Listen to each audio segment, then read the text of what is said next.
Bismillah ar-Rahman ar-Rahim. Alhamdulillah. Alhamdulillah Rabbil Alameen. Wassalatu wassalamu ala khairul mursaleen. Muhammadin an-Nabi al-Ummi wa ala alihi wa sahbihi ijma'in. Amma ba'd, yaqulu Allahu ta'ala fil Quran al-Kareem. Inna Allaha wa malaikatuhu yusalluna ala nabi.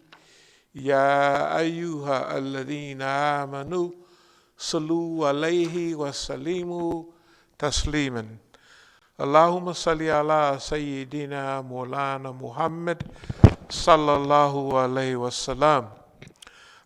Today's discussion has a lot to do with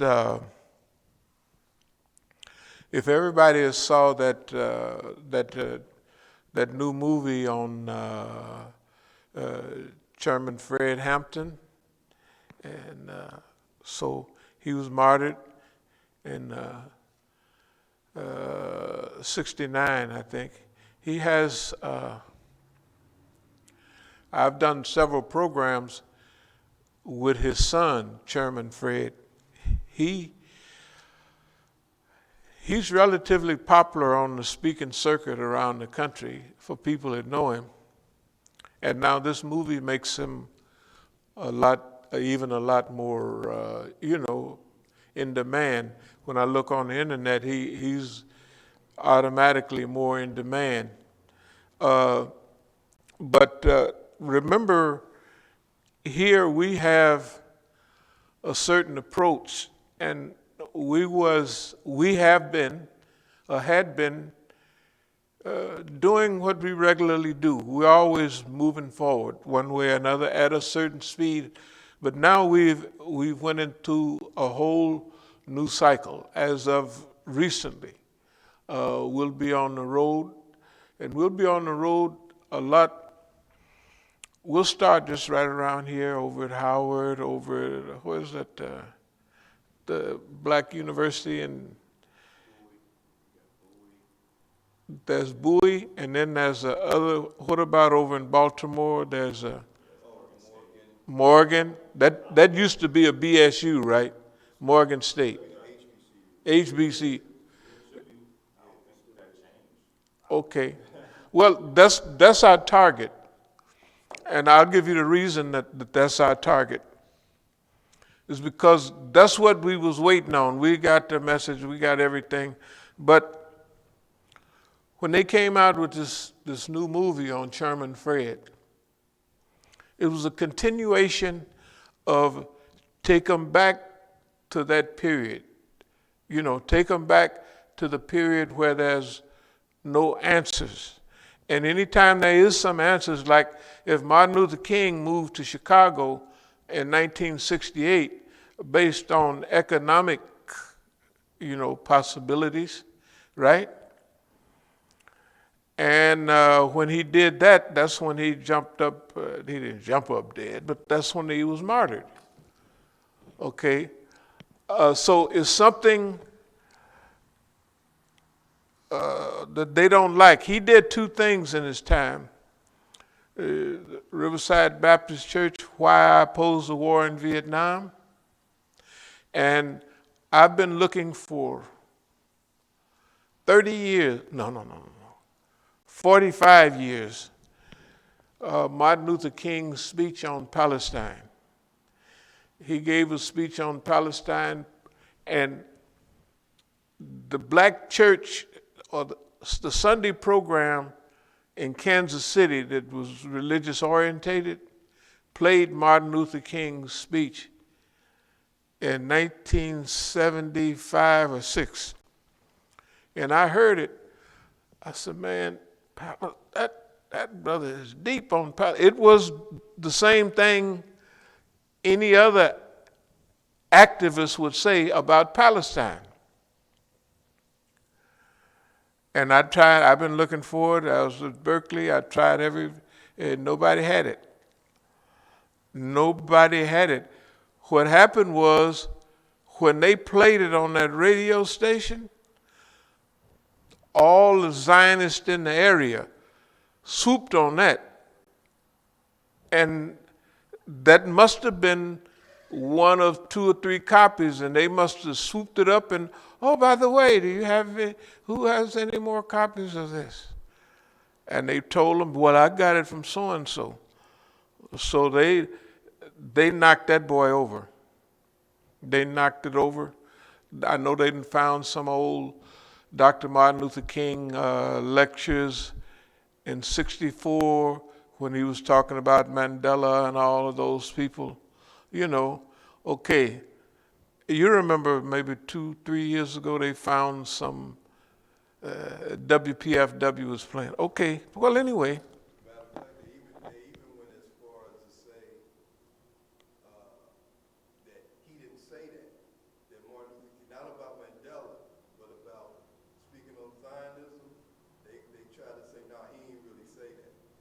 No.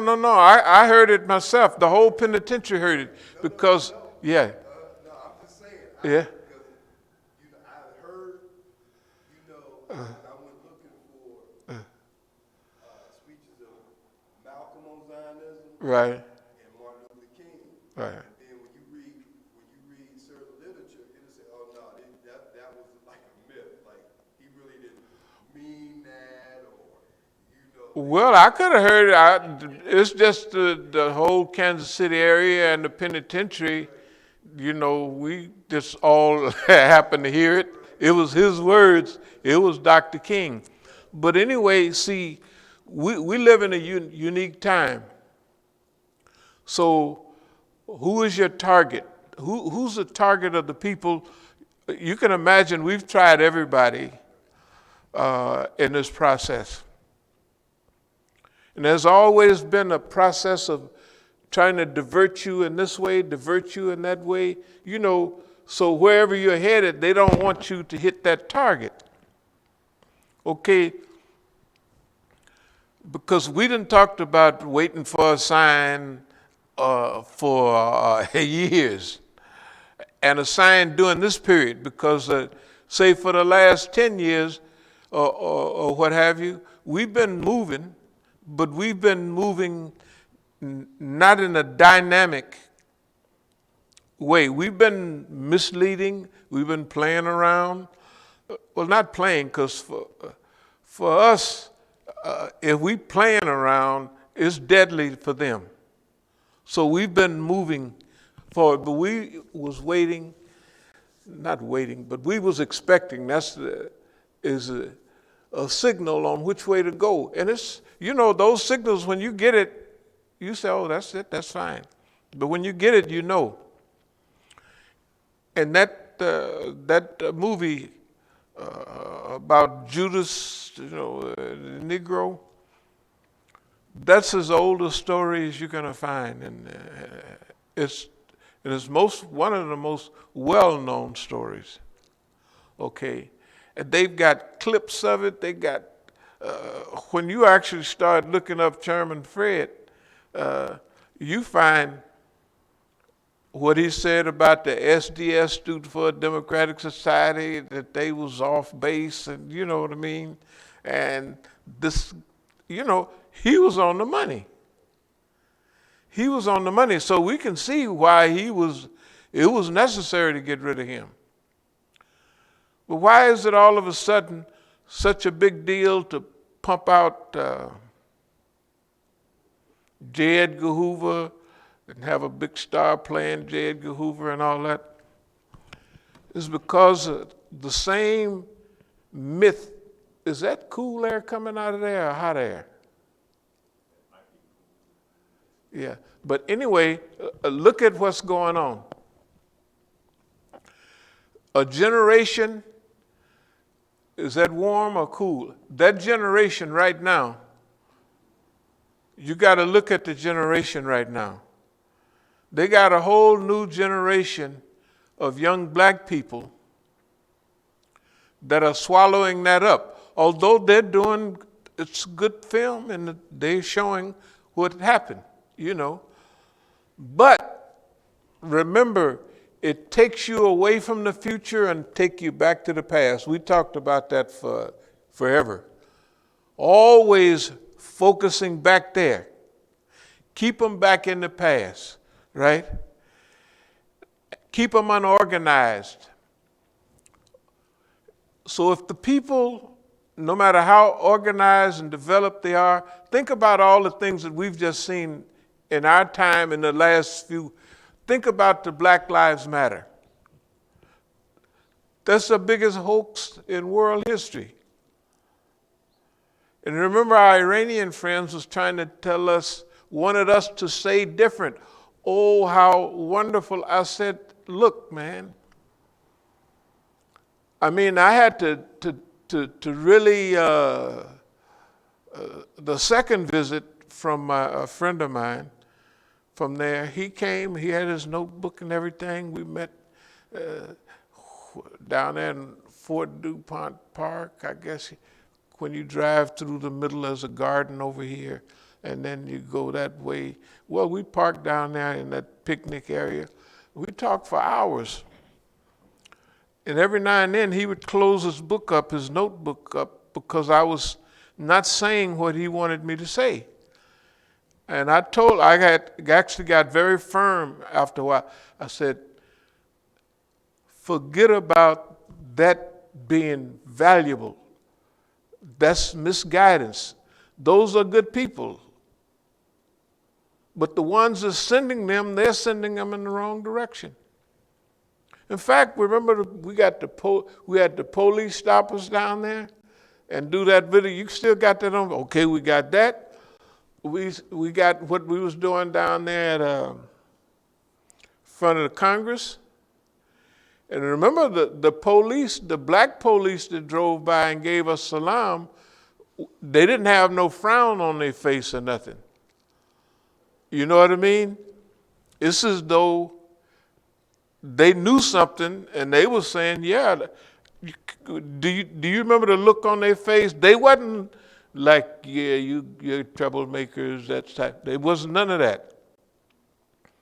It was like, hey, something's going on, and whatever it is going on, y'all got a piece of it for sure, if not the whole thing. That's the way they appeared, okay. The lawnmower guy come by making all that noise and then went on back up to the White House, wherever he went. But, okay, see, it's good. We got everything on, we got the stuff down there at in front of the White House when, remember the big old white boy? First they going through their thing, and then remember the police come over there by us. And they're there with us. And when we talking, when you look at them police, especially the black ones, they're beginning to think there's something makes sense here. You know, and we're talking about, I could imagine, because we're talking about the white boy come out. And remember before, he was always there, like he was on our side. That's great, that's great, da, da, da, da, da. So we already know who the police is, because we know when people come to us, if the leaders of the chit-chat group or whatever they are, whoever's controlling the march, don't pay no attention to us, right? Or they're avoiding us. On all of those things, why avoiding us? What's up? You know, especially when we got a bullhorn there and we're giving out good advice. Yeah, they would actually pack up. But one of the times we set up out front, the supporter actually packed up. They packed up this stuff and that. They pack up and that's gone. That's gone. That's it. Okay, we know that. We've been doing this for so many years that now we're at the time.